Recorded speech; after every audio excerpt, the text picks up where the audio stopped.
Hello guys and welcome back to a brand new video here on the channel. Obviously I'm James. I'm Adam. And yeah, we're back today with a brand new preview for you guys, our Wolves preview.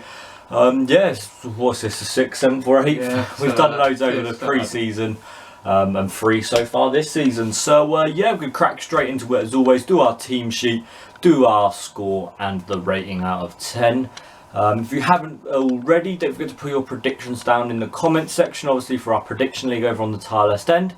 First week we had over 50 predictions. If we can get half of that, would be absolutely fantastic, Adam. Yeah, it should be good. So let's get cracking into it. So to begin with the starting 11 in goal, I'm going to go with Ali Al Habsi. Kept a clean sheet in the first game. Made one mistake, but he looked absolutely solid, like he did toward the back end of last season. So if Ali can keep that up, keep Ali in goal. Again, I'm going to go with Ali Absi. Kept a clean sheet. Didn't have too much to do really in the first game.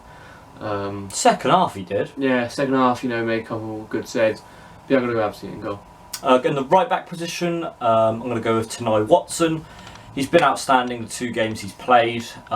Just really look forward to see Tanai Watson. Another one of the Eamon Dolan people's come through. The 33rd Academy product that we've gave a debut under in Eamon Dolan since he was here.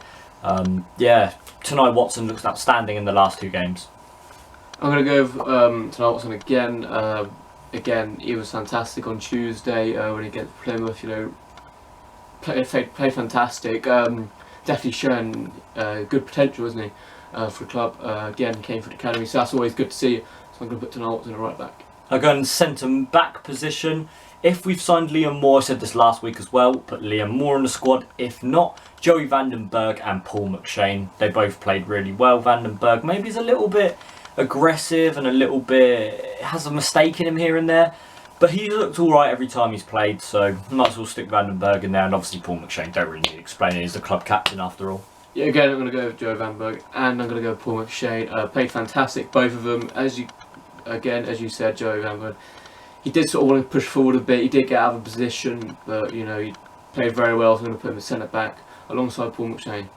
He made a few mistakes as well against Plymouth, didn't he? Slipped over the ball a few times. Got a goal, so yeah. He got a goal, but he did look a little bit dodgy toward the end. But I mean, maybe that was just mucking around because it's a League 2 team. Going to the left back position, I'm going to go with Chris Gunter. Chris Gunter's played out of his skin the last 2 games, I'm going to be honest. We're not big Chris Gunter fans. And if Chris Gunter keeps playing this way, I might become a Chris Gunter fan. Jordan O'Beat obviously picked up that knock. Yapstam said he's probably not going to be available for the weekend. So yeah, I'm going to put Chris Gunter in that left back position. Looked very, very comfortable against Plymouth. But again, that's only a League 2 side, so we can't really judge the whole performance. But when he did move over there against Preston, he did look quite comfortable as well. Again, Chris Gunter, same defence. They all played very well Tuesday and on Saturday. But yeah, I think Chris Gunter again, because Jordan O'Beat is out. Obviously, I would have put him in there, but he's got that knock. He won't be playing. You just said the weekend. So that's going to go Chris Gunter. He's played fantastic at the moment. I think 2 games he's played. His left back's obviously not his favourite position, but yeah. Going to the centre mids, I'm going to go with John Swift, Danny Williams, and George Evans. Why fix what's not broken? They've played amazing the last game they played. Very comfortable. Danny Williams and John Swift going forward. George Evans sitting back. George Evans looks like a better version of Oliver Norwood. He can ping a ball left, right and centre. He can put a great tackle in as well. Maybe a little bit lazy when travelling toward the ball. But, I mean, he's still playing well and the defence can cover him if that happens. But yeah, so far, very impressed with the 3 in midfield. Obviously, again, it's only been 1 game we've seen him in. But in that 1 game, I was very impressed. Again, the same 3 there. Played fantastic, all 3 of them. George Evans shown his potential. He didn't, get shirt. He didn't really shirt last year, but this season it started fantastic. Looks a lot more comfortable, doesn't he? Danny Williams, obviously, you've been playing well as well. Picked up man of the match. But yeah, all very good. Swift as well. He got a goal in his debut. He's very comfortable on the ball. And an assist. Yeah, an assist as well. So all 3 of them playing fantastic. Going to the right wing, I'm going to go with Gareth McCleary. Had a rest on Tuesday, looked very impressive on Saturday again. Was beating his man every time. Gareth McCleary, stick you over on that right hand side? On the right hand side, I'm going to go with Behrens. I think he played fantastic. Plymouth, he really improved his game since on Saturday. I think Saturday he was, getting sort of into it a little bit, you know, making a few mistakes, trying to beat one too many defenders. Yeah, on Tuesday he's fantastic. Obviously, picked himself a goal, so I want to see him carry that on to Saturday's game. He cut inside a lot, didn't he? Yeah, as well, very comfortable on the ball. Tuesday, sorry. He was quite good, didn't he? He hasn't got the best, you know, connection to the ball, but you know he can. He played well though Tuesday and Saturday, and that's why I'm going to put him over on the left. Roy Behrens over on the left again. What Adam said, but he cuts in quite a lot, which is a good thing to have, especially if the striker is not the tallest. And yeah, he looks very impressive in that left wing / right wing position. My left wing is going to be Harriet. I think he's been played fantastic. Yeah, he played a good game against Plymouth. He did come off in the second half. Midway through the second half, but yeah, showing great potential, showing why we signed him basically. Yeah, he's, you know, worked back, you know, helped the defence out, always wanted to beat his man, so that's why I'm going to put him on left wing. And going to the striker position, I'm torn between putting Mates or Kermorgant in there. I'm thinking of going Mates just because he looks so impressive, but I don't know if whether Stan wants to use him as a winger or not. So if not, I'm going to go with Jan Kermorgant. Again, Kermorgant, he did alright Tuesday, didn't look the sharpest, but again, he didn't really have a full pre-season under his belt. So yeah, put Jan Kermorgant up front. I'm going to go with Mates because I don't think Jan Kermorgant, I would have said Kermorgant, but he didn't really play the best, did he, on Tuesday against Plymouth. Looked very lost out there, didn't get much of the ball, one couple of headers to be fair to him, but... As he always does. Yeah, but... it's not the usual Jan Kermorgant. We usually see when he comes on, when he starts, he plays well, gets into the game. He didn't really seem to get into the game, which is a shame. But anyway, I'm going to go start with Mates up front. Hopefully, Sam does use him as striker because I think he's more of a striker. But yeah, that's my starting 11. Now going into the substitutes, as we always do, the honourable mention list, the ones we like to call it. I'd like to see Harriet again, as you mentioned, he played really well. I'd like to see him off the bench. Obviously, I just think Behrens and McCleary are the two better wingers that we have. Harriet's more of a potential guy. Dennis Rackles, it's more of his position coming off the bench, isn't it? Coming on, when he usually scores his goals. Wouldn't mind seeing Rackles come off there. Players like Kelly, you know, you can come on, yeah, to get his first start. Gav McCleary, as you said. You didn't mention him, did you? No. I think, you know, Harriet and Behrens played very well. So Gav McCleary, you know, again, he comes off. When he comes on, you know, sort of halfway through the second half, he can tear defences apart, and he's not afraid to beat a man, so that's always good. So we've got a strong bench this year.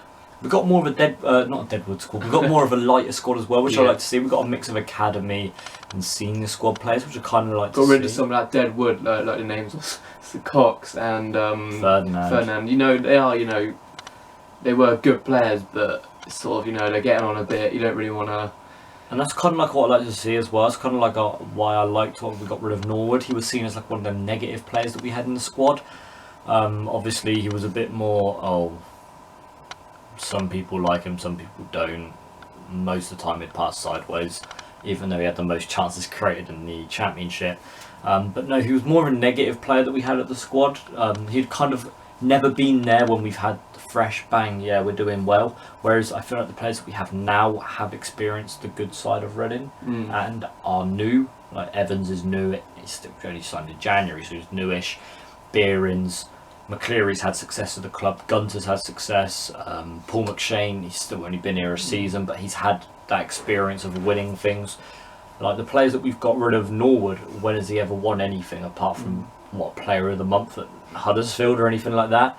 Cox, what, top goal scorer in League One. They've not really done the best. That's why I'm glad we kind of got rid of them. But yeah, going into the scores, we always do. I'm going to go over 2-1 win to Reading. I reckon we're just going to scrape it like I said yesterday. Danny Williams to score first. Bodvarsson or something like Daddy, that's his name, or some Wolves, the striker they signed, the Icelandic guy. And hopefully late on, Dennis Rackles can pinch the winner. That's what I'd like to see. Yeah, I'm going to say a 3-1 to Reading. I'm going to say goal scorers for us. I'm going to say Mates, Behrens. I'm going to say George Evans. That's what I'm going to say. I'm not quite sure he's going to score for Wolves. I'm not going to lie. I don't know too many Wolves players, but yeah, I'm not going to say he's going to score for Wolves. But I reckon that's going to be three goal scores for him. Performance out of 10, I'm going to go with a 7 or a 6. I reckon that we're going to have so much pressure on us this game. It's a big attendance expected for Wolves. They are obviously, as Scott said in the last video, that they're expecting a big attendance of. It's kind of like Walter, I can't remember his last name. Walter Zenga's, it's kind of like his first like official thing at Wolves, like his first main league game. So they're going to expect a big attendance there for him. So yeah, I reckon we're going to be on the back foot quite a lot, and I reckon we're going to pinch it at the end with a nice little counter attack. Yeah, I'm going to say a 8 out of 10. Actually, sorry, 8.5 out of 10. I feel confident going into Wolves. I feel, at the moment we've got great momentum, picking up 2 wins out of 2 games. Obviously, one of them the cup game, but anyway, 2 out of 2 games. No goals conceded. Also, I did predict them scoring, but yeah, 8.5 out of 10. I reckon we're going to, feel confident up front. I reckon we're going to, do very well at the back, but I reckon we're going to, we are Reading, so we do slip up a few times. But yeah, that's what my prediction is. Okay, so if you guys have enjoyed it, please go ahead and click the like button. Don't forget to subscribe as well. Growth on the channel's been rapid recently as we record this. 622 subscribers, and we literally only just put our 600 subscriber special. If you didn't see that, we did an interview with Jem Karakan. Thank you again to him for letting us do that with him. Huge honour from us, wasn't it? Yeah, very, very thankful, and it's grateful. Great to speak to him. But we quartered away to 700. 100 wise, but yeah, really looking forward to the season as again. We'll be at Wolves, won't we? Yeah, we'll be at Wolves. We'll basically be at every game this year, won't we? Well, one of us will be covering every game. Yeah. I'll be there at every one. You won't be there at a few, will you?